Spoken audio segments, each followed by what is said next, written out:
Hello বন্ধুরা, সবাই কেমন আছেন? আশা করছি ভালোই আছেন। আমি মণিমা। এই দেখুন, আমি কতগুলো টি কাপ ড্রয়িং করছি। আপনাদের সবার সামনে একটা কথা বলতে চাই যে মানুষ খুবই স্বার্থপর হয়, সত্যি। আমি দেখেছি মানুষের স্বার্থ যখন ফুরিয়ে যায় তখন আস্তে আস্তে চলে যায় পাশ কাটিয়ে। আর একটা মানুষ অন্য মানুষকে কীভাবে অপমান করতে পারে সেটাও দেখেছি। মানুষ এত অহংকার কিসের জন্য করে জানি না।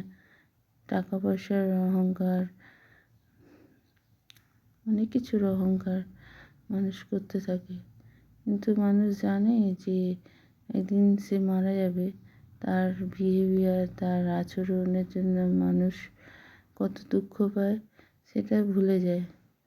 সবাইকে ধন্যবাদ।